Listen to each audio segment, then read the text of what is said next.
حضور کو اللہ نے اختیار دیا ہے کہ محبوب اگر آپ چاہیں بطحا اور مکہ کو سونا اور چاندی کا بنا دیا جائے اور آپ کے لیے ہر طرح کی آسودگی میسر ہو۔ حضور نے آگے سے جواب میں اللہ کی بارگاہ میں عرض کیا، مالک میں تو چاہتا ہوں ایک دن کھانا ملے اور ایک دن فاقہ ملے۔ جس دن کھانا میسر آئے تیرا شکر ادا کروں، جس دن فاقہ ہو تو میں صبر کروں۔ اگر حضور علیہ الصلوۃ والسلام آسودہ زندگی کو اختیار کر لیتے تو قیامت تک آنے والے غرباء کے لیے غربت کاٹنا مصیبت بن جاتی۔ تو حضور نے قربانی دے کر کے اپنی سنت قائم کر دی۔ جو شخص دولت کی فراوانی میں زندگی گزارے گا اس کے لیے تو آسان ہے ہی ہے، مشکل تو تھا اس کے لیے کہ جو کلفت میں، جو اذیت میں، جو غربت میں زندگی گزارتا ہے۔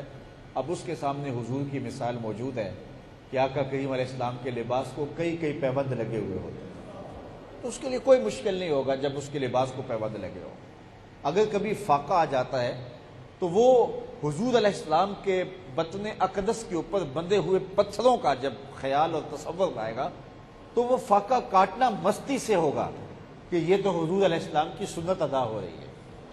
اور اگر یہ مثال اس کے سامنے نہ ہو حضور علیہ السلام کے فقر و فاقے کی، تو پھر بتاؤ اس کے پیبند اس کے لیے کس قدر تکلیف دہ ہوں گے اور اس کے فاقے اس کے لیے کس قدر تکلیف دہ ہوں گے۔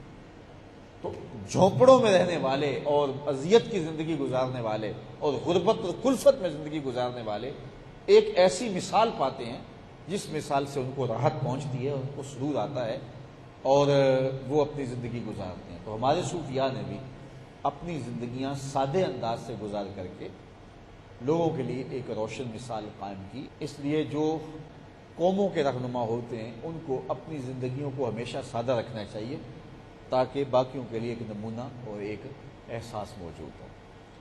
اب ہمارے صوفیاء کرام کی زندگیاں دیکھ لیں، انہوں نے لوگوں کو کس قدر اذیتوں سے بچانے کے لیے کوشش کی اور اپنے آپ کو کتنی مشقتوں میں اور تکلیفوں میں ڈالا ہے۔ حاتم اسم ایک بزرگ گزرے ہیں، اسم عربی میں اس کو کہتے ہیں جو کانوں سے بہرا ہو۔ حضرت حاتم کانوں سے بہرے نہیں تھے، لیکن ہوا اس طرح کہ ایک دن آپ کی مجلس میں ایک خاتون آئی اور اس نے کوئی آپ سے بات کرنی تھی، لیکن بیٹھتے بیٹھتے اس کی ہوا خارج ہو گئی۔ تو سرے مجلس ایک مرد کی ہوا بھی خارج ہو جائے تو وہ بھی شرمندگی محسوس کرتا ہے، چہ جائے کہ عورت ہو۔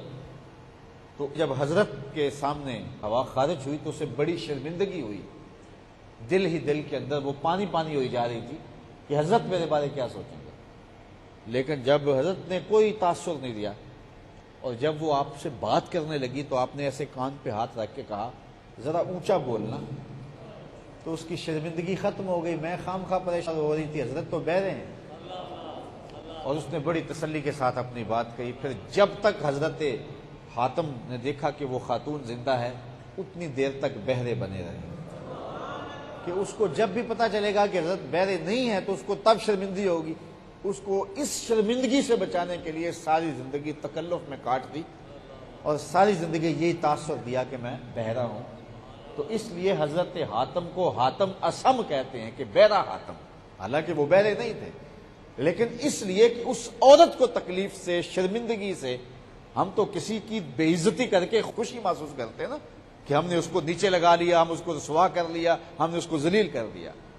یہ کوئی انسانی کمال نہیں ہے، یہ حیوانی جذبات ہے کہ وہ کسی کی تذلیل کر کے بندہ خوشی پائے، کسی کو بے عزت کر کے بندہ خوش ہو۔